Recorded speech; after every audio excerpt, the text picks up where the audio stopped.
Let's welcome in Ross Tucker to the show, a new every other weekly contributor Ross. to UCSS. Ross, how you doing today, my friend? I am doing awesome, man. You guys sure you need me? You already got 4 studs there. You're bringing me. I feel like I'm the fifth wheel. No, we trust me. We need you because I think much of our comments, the viewers have heard over and over again. When you're talking about this 2 hours a day, the ideas tend to run a little thin and get a little stale. I want to start by asking you this. We've talked ourselves into the fact that this defense could be okay, could be even better than okay, based on the fact that Myles is Myles. And, we all like the draft. We like the young kids that they've added to it. How do you see this defense holding up? They took a big step back last year. Yeah, that surprised me a little bit. I heard you guys talking.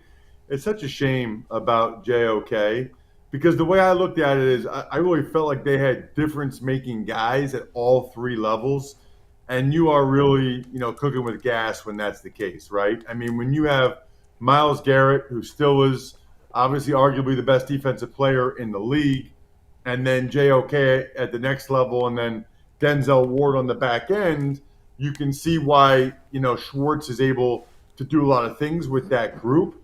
They pretty clearly have been lacking that interior rusher.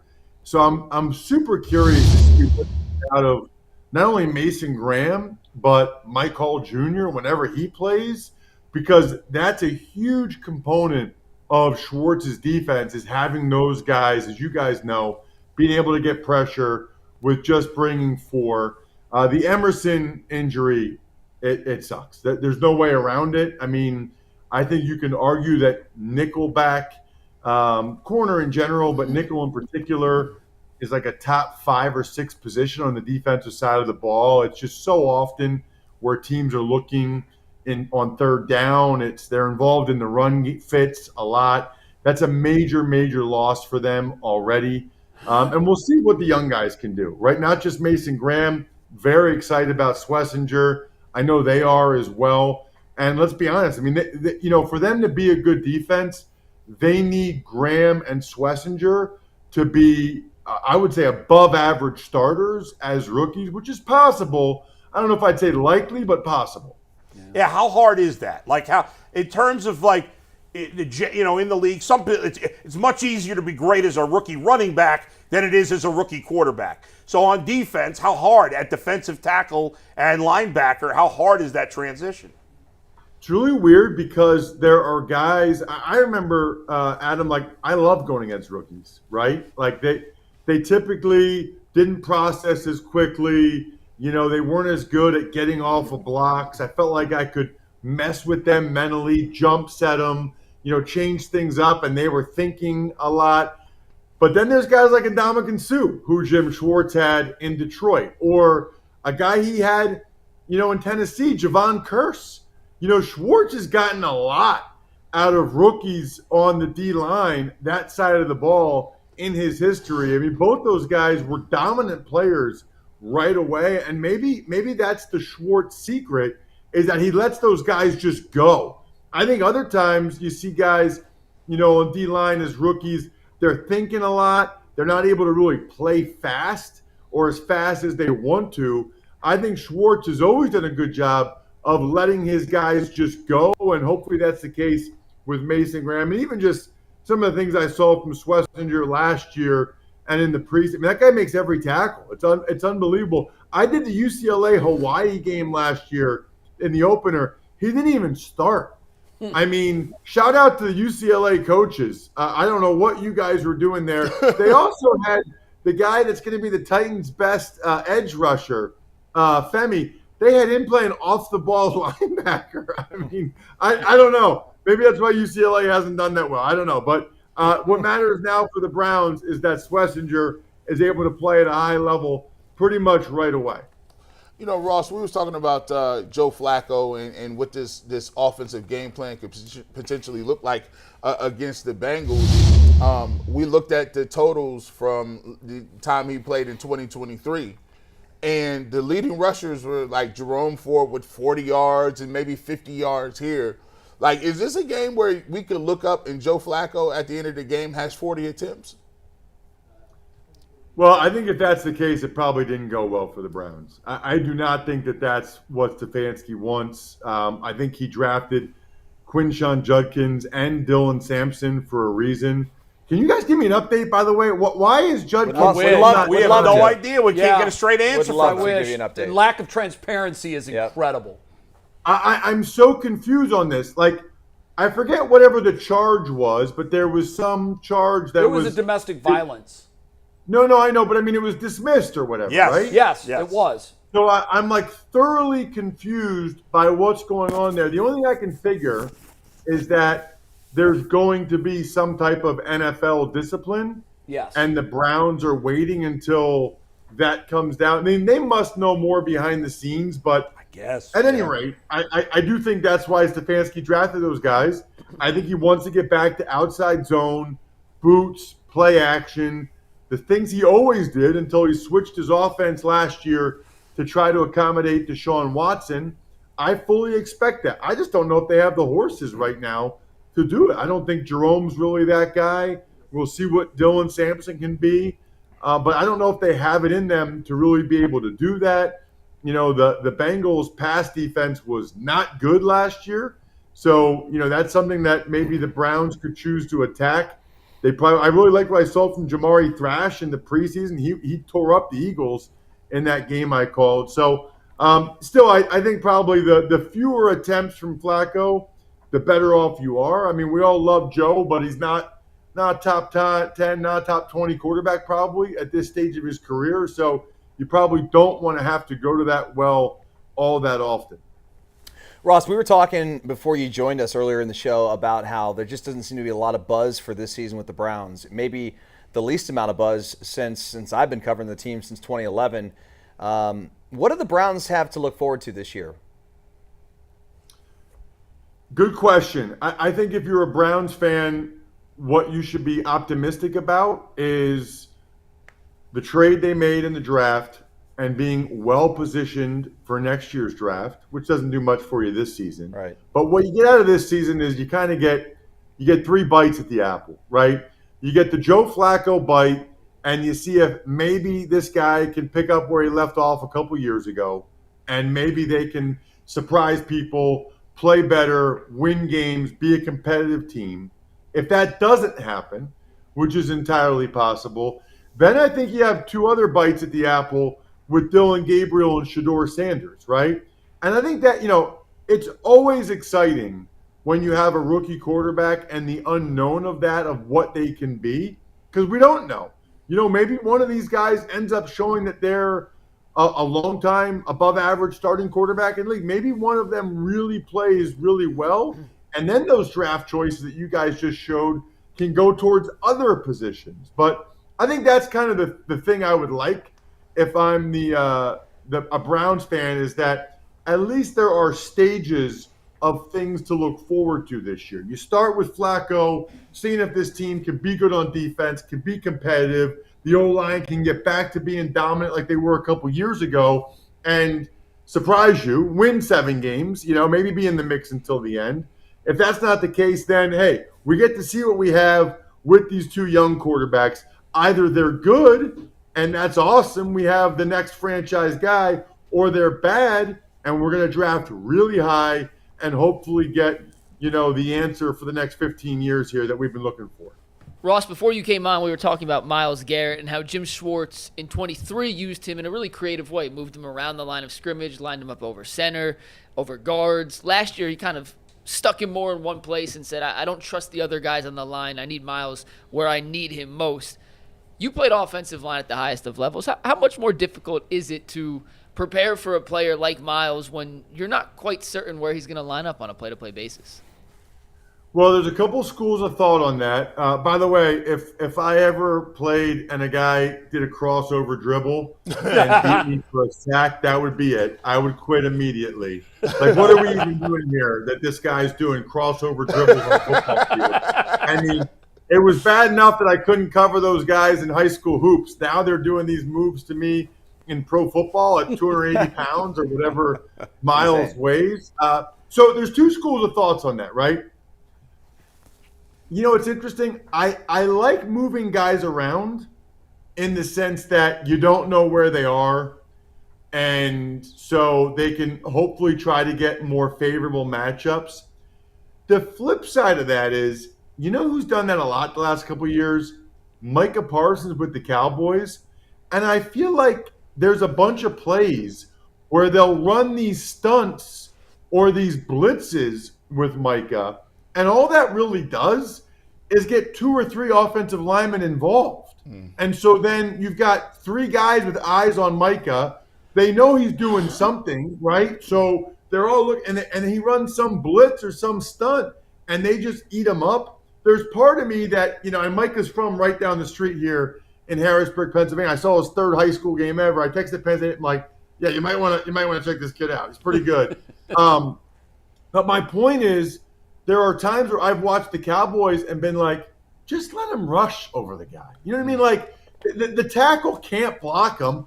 Just let him rush over. And if they want to chip or they want to slide that way, then the other guys have to win. I feel like at times, if you move the guys around too much, you almost take away what they do best, which is, if you're Myles Garrett, he should be able to win any one-on-one he gets, which means the offense should have to double team him some way, shape, or form. The other guys have to win.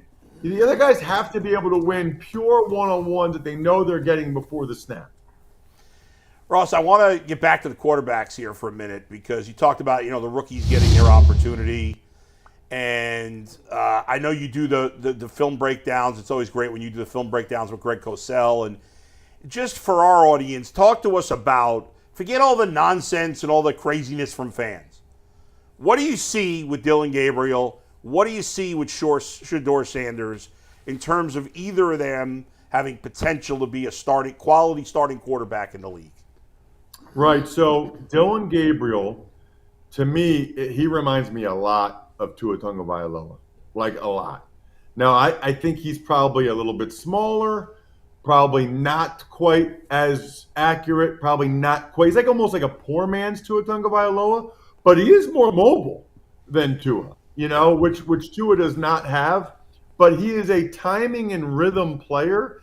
And Greg Cosell, you can see this clip up on social media at Ross Tucker NFL or at Ross Tucker Pod, but there's a reason why the Browns took him in the 3rd round, right? Like, Kevin Stefanski wants a timing and rhythm quarterback who's going to operate his offense in the timing that he wants it to, right? Like, on time, get the ball out in the short game, show the mobility on the bootlegs. It's unique that he can roll left as the lefty, right? And obviously he's got that good mobility. So I think in the right system, Dillon Gabriel would not be right for everybody. But I think in the right system, he absolutely can be a starting quarterback. There's been a number of years now where Tua has been top half of the league, arguably top 10. If he can be that, I think Dillon Gabriel can be a starting quarterback in the NFL. Shedeur Sanders, what I like about him is he's got really good spatial awareness. He just has a really good feel for plays as they unfold. I think he's accurate. I think he's more athletic than I thought. That run against the Panthers, I think it was, preseason week 1, that jumped out to me. The issue with him is just the way he holds the football. And I have a saying, it's quarterbacks that get sacked a lot. And by that I mean, like, they either don't have that internal clock, they've decided that that's an acceptable result to a play. We can have a long conversation. Caleb Williams for the Bears is the same way. Caleb Williams got sacked a ton at USC. I don't care if USC had the greatest offensive line or not. There's no way you should be getting sacked that much in college like Caleb Williams was and like Shedeur Sanders was. And so that's very concerning to me, because it's not like they're going to get sacked less in the NFL, right? I mean, college, they have more time to prepare, see a guy coming. They're probably a little more athletic compared to some of those guys. So that's the big knock to me on Shedeur Sanders is, for whatever reason, he eats the ball and takes way too many. He watches himself get sacked sometimes, which is a huge pet peeve, that he doesn't have that natural instinct. Okay, this guy got beat. He's 3 yards away from me. I'm going to get rid of it. I don't know what he's doing sometimes on some of those sacks he takes, but as an offensive lineman, that is maddening. Like that's a good way to get those guys to turn on you. Well, what's odd about that, Russ, is the two are at odds. Like you say, Stefanski loves a guy that has that mental clock, gets the ball out on time, and gets into that rhythm, and Shedeur is almost the antithesis of that. Right, and what does that tell you, Jay? That tells you that Stefanski loved Dillon Gabriel, drafted him for a reason. They obviously could have taken Shedeur then. They took Dillon Gabriel. They like him more. They wanted him more. I believe that the Shedeur pick was more of an Andrew Berry decision because Andrew Berry looked at Shedeur at that point as a distressed asset, right? As an undervalued asset that he was. And by the way, he wasn't the only team. I think there were a lot of people that thought the Eagles were going to draft Shedeur on day 3. These guys are looking for any value that they can get, right? So the idea is, hey, people don't want to take him because of all the buzz around him. If we take him, we develop him, he looks good here in the preseason or maybe after the year, maybe we can trade him the following year for a third after sort of the buzz around him has calmed down. What do you expect out of the Bengals this year in Burrow? Are they going to be Super Bowl contenders? What do we think we're getting ourselves into this Sunday? Yeah, I mean, listen, I think they're, first of all, I mean, this will be a disaster if they lose this game. A disaster. Okay? They played Burrow, and they played him the whole first quarter against the Eagles in the first preseason game. I think they might have played the whole first half against the Commanders in the second preseason game. I mean, they subjected Joe Burrow to some legit bad hits and harm in the preseason, all to win this game. I mean, this is about as all in as the team has been for a week 1 game against the Cleveland Browns in a long time. This would go against, and maybe they put too much into it. I don't know. But they have had everything circled for this game for the whole offseason, all to make sure they get off to a better start than they have been. So maybe the pressure's on. I don't know, but disastrous for the Bengals if they lose this game. The offense will be awesome. I mean, I think they're probably better at guard than they were last year. We know about Burrow and the receivers and the tight ends and the whole deal. They're hoping that they're a little bit better on defense with Al Golden as the coordinator. They don't need to be great on defense. They just need to be respectable on defense. And they're a playoff team, and then they're in the mix. I still don't see them winning 3 playoff games. I mean, that Burrow would have to get super hot. You know, I think the class of the AFC is clearly the Chiefs, Bills, and Ravens. If there's a team that kind of can surprise and maybe sneak in the AFC Championship game, I would take Denver before I would take Cincinnati. Wow. Okay. Interesting. Yeah, I mean, Denver's defense should be better. I'm expecting a Bo Nix year 2 slide back, but I guess we'll see. What is the bigger gap in this game? The Bengals offense versus the Browns offense? I know they don't play against each other. Or the Browns defense and the Bengals defense? I would say the offenses. I mean, the Bengals are going to be a top 5 offense.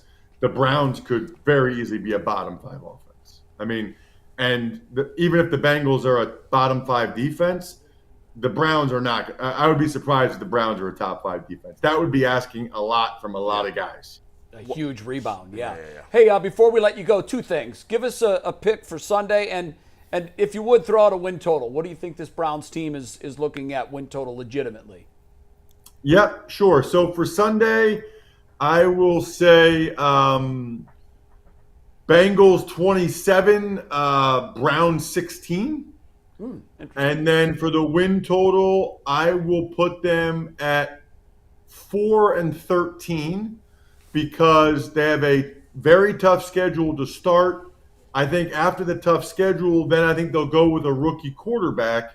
And I don't know how many games those rookie quarterbacks, whichever one it is, they're going to win. So that's me being real. I would say 4-13. By the way, next week, I know I'm not on with you guys because it's every other week, but next week, week 2, I will be in the CBS booth for the Browns and the Ravens. So you all will have to watch me on TV Nice. next week. I was doing up for you guys last year. Last year was the Jameis Winston game where they beat the Ravens. So Right. maybe I'll be good look for the Browns again. This time it's in Baltimore. Yeah. It's just about an hour down the road for me, actually, not in Cleveland. But I will be calling the Browns game next week. Very, very excited about that. Nice. Nice, Thanks, nice. Ross. Yeah. We appreciate Thanks, it. Ross. Russ, as we say goodbye, what I most love about Russ is 27-16, he knows this Browns team. He threw in yeah. the missed extra point.